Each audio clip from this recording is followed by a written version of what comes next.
Thanks for showing up. It's always a pleasure to share my interest in writing with people to which it really matters. I think that what you're doing is important work, and it needs to be communicated.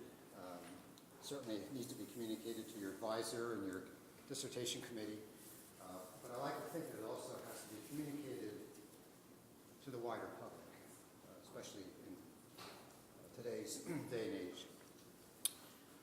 Last time I talked about writing concisely. You know better than I do that we all have limits on our time and energy, so it's important that we respect that in our readers. So there are little tricks that I tried to share with you about writing more information, more ideas, with fewer words. Today I'd like to move into a different aspect of writing, which I think is just important, and that is to show that your writing is coherent. That is to say, it has a quality to it that allows the reader to just sort of flow through your sentences as though they were transparent and they're just getting at the ideas, and the words seem to fade into the background. And again, just as you found out if you were here for the first workshop, there's no magic here. It's not rocket science. There are very simple principles about writing effectively. And I think it's just a matter of bringing them into our consciousness and then practicing them deliberately. I've been teaching writing and practicing writing. I've been a professional writer for, maybe 40, 50 years now. And I still find that I need to go back to basics. You know, it's like golf or tennis. You just have to go back to the basics every now and then. Keep in trim. So what I have to say to you today, as I said last time, it's probably going to seem very basic to you. And you wonder why you even sat here beyond getting a nice piece of pizza. At any rate, I think the message here is more about being aware and creating some kind of discipline in your own life about practicing these things. So, how to write coherent sentences and paragraphs in a research paper. What does this mean exactly? What I'm going to try to get at today is to define the term coherence. You kind of have a sense of what that means generically, you know, that things sort of stick together. But when it comes to writing, especially professional writing of the sort that you're doing, it has something more specific behind it. And then I'm going to show you what I think are the 4 basic ways to achieve coherence. And then they're very simple. And then we'll have a chance to actually get our hands dirty with real words and practice these skills. So, what is coherence? Well, basically it's this simple. It's linking ideas clearly and logically. Now, that happens at several levels.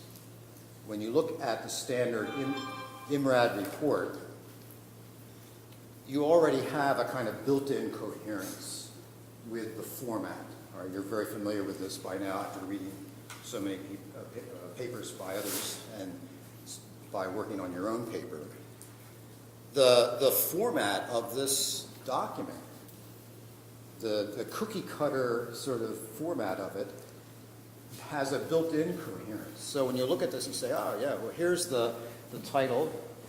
It's amazing what people will study, right? And then we know that these guys are the ones who are responsible for it. We know where they're from. And then we move into the sort of identification of the article to an abstract. From there, we know that the next heading will be the introduction, and we know what to expect there. So there's a kind of built-in flow by virtue of just looking at the headings of this piece of writing. Likewise, when you move to the methods, there you even get to a sort of sub-level of coherence by virtue of these subheadings. So that's all nice at the document level, but what do you do when you get at the word level, the sentence level, where you have this massive text? How can you show the reader that one sentence leads to the next, and perhaps more importantly, how one paragraph leads to the next? And that's kind of what I want to focus on today. So, here's an example of 2 sentences. And they're quite intelligible. We can sort of get the meaning. We can see a connection between the two, especially if we're familiar with this field.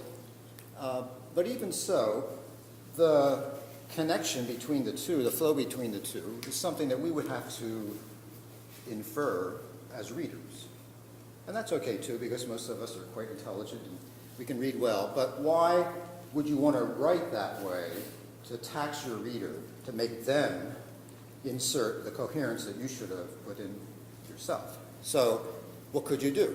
Well, here, for instance, the simple insertion of the expression, for example, deliberately and explicitly ties in these 2 sentences. So it achieves coherence. But more than that, it shows the logical relationship between these 2 sentences. And in this case, it's a matter of moving from the general to the specific, right? And it really ties in with one of the basic principles of scientific reasoning, which is induction, right? Moving from the specific, between the specific and the general. All right, so again, this is an obvious technique, but how often are we conscious of it when we're writing, and how often do we think about explicitly what kind of transition, what kind of flow do we want to imply between these 2 sentences? So, coherence is achieved by these 4 things. 1, simply repeating words. To begin 2 sentences with the same word implies a connection between those 2 and a flow between those 2 words. To use pronouns also achieves coherence. Pronoun, you may remember from 5th grade grammar class, is a word that refers back to a noun. Third-person pronouns, for instance, they, it, and so forth, refer back to nouns, what we call the antecedent. And so that cognitive connection of going from a pronoun back to a noun is a matter of coherence. Here's another third technique, which I just illustrated a minute ago, to use certain words and phrases that imply a movement from one idea to the next. Like, for example, And notice that these transitions convey a logical relationship, which I think is particularly important in science writing. And then finally, something called parallel structures, which you might remember from English composition. Parallel structure, anybody remember parallel structure? So parallel structure is when you convey or write ideas in the same kinds of structures, grammatical structures. So for instance, when you say of the people, by the people, for the people, that very familiar expression, well, those are three ideas, and they're all expressed in a similar grammatical form, prepositional phrases. Am I bringing back bad memories of grammar?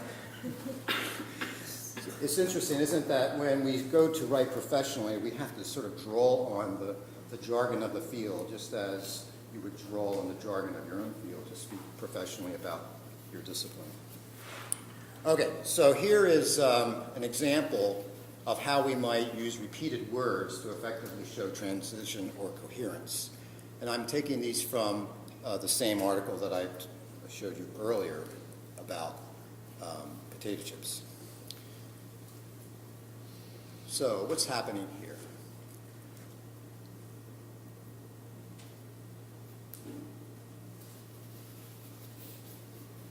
So you have two sentences, and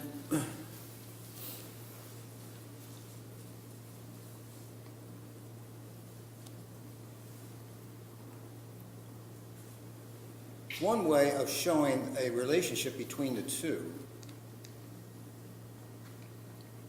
is to take what seems to be the key idea of the first sentence and simply repeat it in the second sentence. So notice how when you read that, you see a direct connection between the two sentences. So simple repeating words and phrases. Now you might also see that as an example of parallel structure, because we're starting out the two sentences with the same kind of subject, right? So that's a structural issue. But in this case, we're also repeating the specific words of that subject.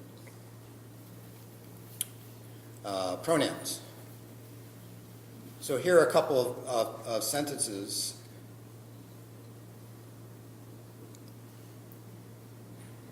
that we might link, or we might show transition through simply using a pronoun like this. And notice that when you do that, you're achieving something else.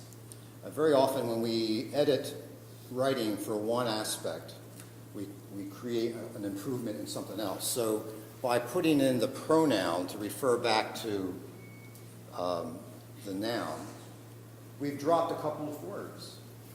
Now, 2 words doesn't seem like a lot, but if you can do this with every sentence and every paragraph, then that saving sort of builds up. But the point is that by showing more coherence in this paragraph, we also achieve more conciseness. Transitional words and phrases, particularly useful because, as I mentioned earlier, they can show logical relationships. So when you say, for instance, in particular, or for example, you're moving from general to specific. On the other hand, if you want to show a different kind of relationship between the sentences, what we call an adversative relationship or sort of contrary or an antithesis, then you might use a word like however or on the other hand. Another particularly valuable one in the context of scientific research is words that can show cause and effect. Now, I know you don't want to say that A causes B. You want to imply that in a kind of easy way, but words like consequently can do that for you. Chronology, of course, is very common, especially in things like the methods section of your study. So words like next or even first, second, third could be helpful there, and so forth. So you know from English composition that you can create paragraphs that serve certain kinds of logical functions, like chronology, cause and effect, There's something called the categorical arrangement of ideas. There's also problem solution. So all these sort of standard ways of organizing a paragraph actually use this method of showing transition that affects the logical relationship as well. Okay. So here is another couple of sentences. And notice I'm only showing you samples that have two sentences at a time. You'll of course, be in the real world, you'll be working on multiple sentences. But I think just to show the connection between one sentence and the other is enough. So in this case, what's happening?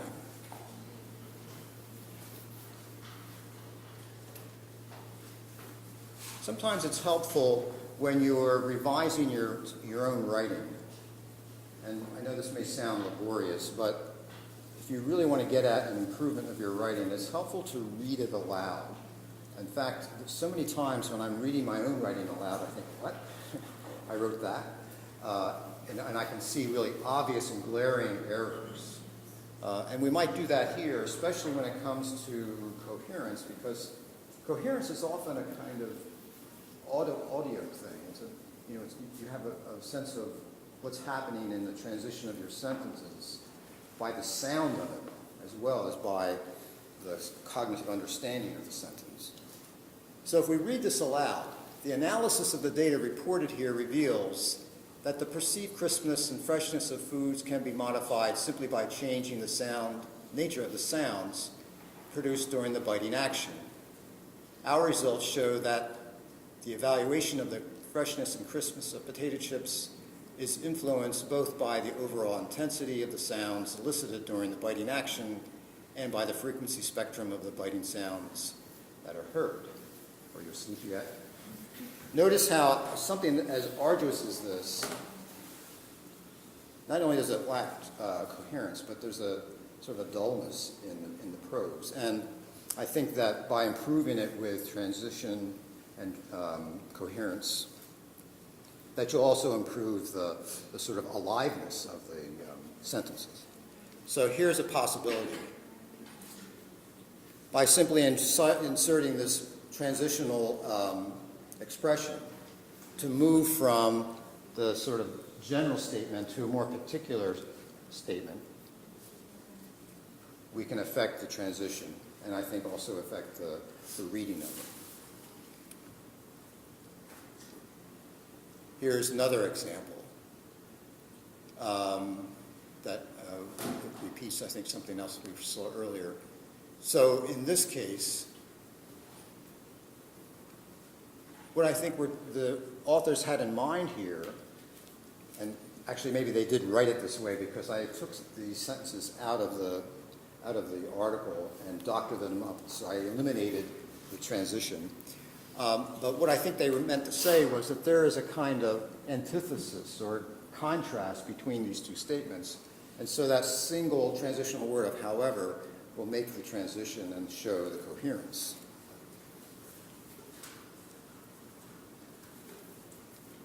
I was amazed to find out how much research there is on crispness, by the way. So, parallel structure. This is the one that probably requires the most tinkering with your writing in order to achieve it, but I think the results are worth the time and energy. So here are, again, two sentences that I think cry out for some attention to make them seem more coherent.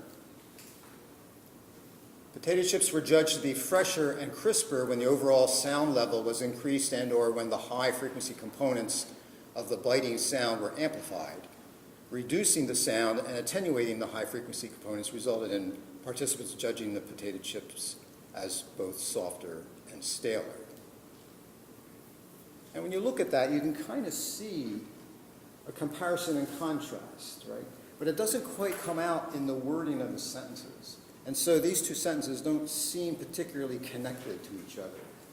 But an easy way to make them connected is to simply rearrange the words in a way that repeats certain structures, like this. The potato chips were judged to be fresher and crisper. The potato chips were judged to be softer and staler. Sound level was increased. Sound level was reduced. So notice that by putting them into this kind of parallel structure, you get to set up the text in a way that really makes it clear what the contrast is between these two situations. So, that's all I have to say about coherence. The hard part, and maybe the real work, is in actually doing it. So what I have is a little chance for you to get your hands dirty with some sentences.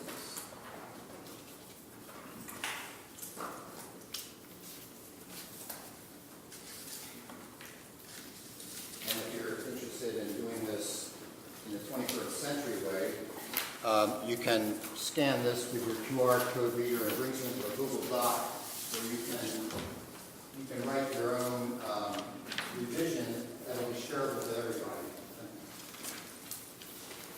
So what this is besides being a little piece of propaganda for Drexel Edits, which I'll talk about in a minute, inside you'll see a paragraph taken from, this is actually the discussion section of another paper, where I've removed all of the transitional components and all of the coherence. And it's your job to put them back. Now, even if you're not familiar with this field, I think you can look at this paragraph and sort of understand it conceptually so that you're able to actually fill in some helpful transitional devices. So take a moment to read through this and try to get a sense of what are the connections between the sentences, and then create that deliberately in the prose by rewriting with those four principles in mind. Repeating words, using pronouns, particularly transitional words and phrases, and also parallel structure.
You know, if they were going to use coconut water on me intravenously, I would probably say, I'll have it with rum.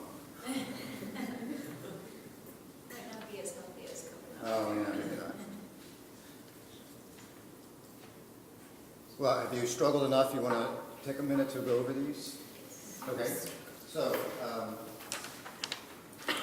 there's no right answer here. Some choices may be better than others, but realize that the way you revise something will depend upon your own sensibilities about the writing, but also what you're trying to accomplish with it. So you may see relationships here that are more important to you, and then you would want to implement them for the reader.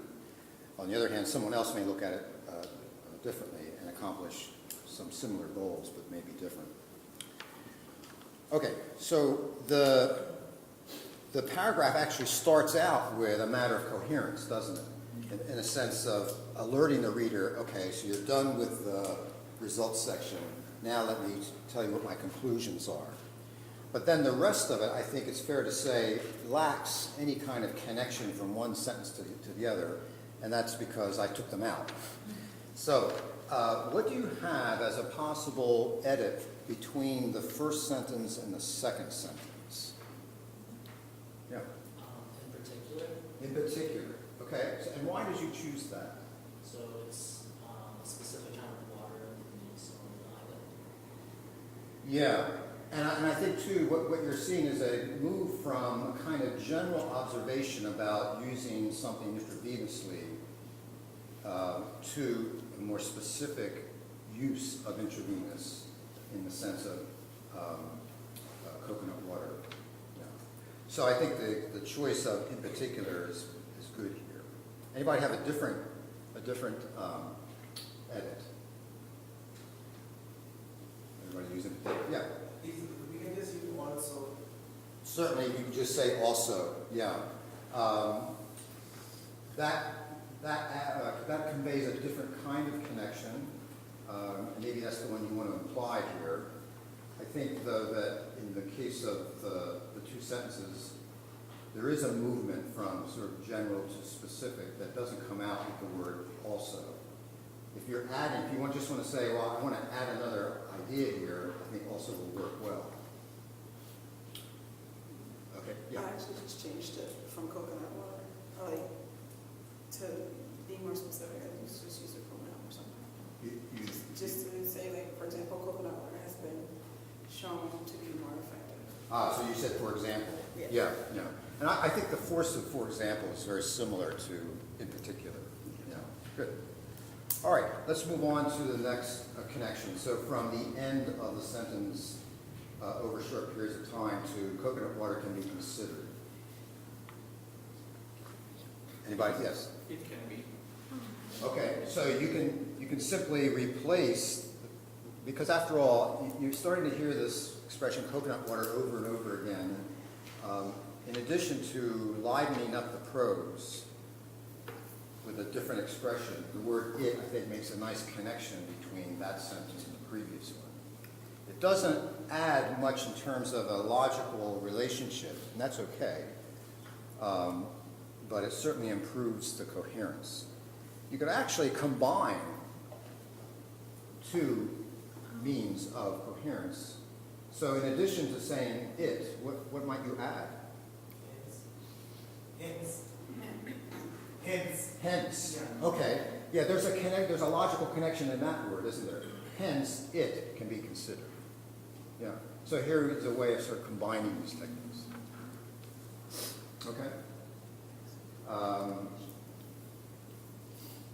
All right. So now going from the sentence that ends and expensive to coconut water is a good source. What might you do here to improve the coherence? You could say it is also a good source. It is also, yes. Any other possibilities here? Pattern structure, it is also considered. The first one was considered, so it can be also considered. Yes. Pattern structure. Yeah, good. So by repeating that expression, yeah. Other kinds of words that would convey the idea of more addition, A word like even, I think, might work here. Coconut water is even a good source of. So there's a kind of logic there as well that that one word can convey. Okay, how about from calcium to the use of coconut water?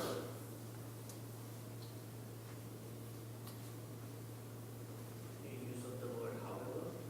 However, The use of coconut water could be indicated in situations. so you're saying coconut water is a good source of potassium chloride and calcium. However, the use of coconut water could be indicated. Is that what you're saying? Yeah. I think that works. I'm not sure if the meaning requires moving to a contrast like that, because that's what the word however does, right? And the meaning may call for that, so that would work. Is there any other possibility? Yeah.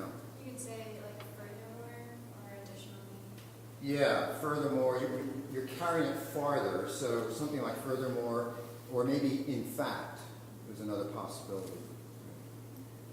So all of these expressions are quite powerful in a very subtle way. All right, and now we're moving from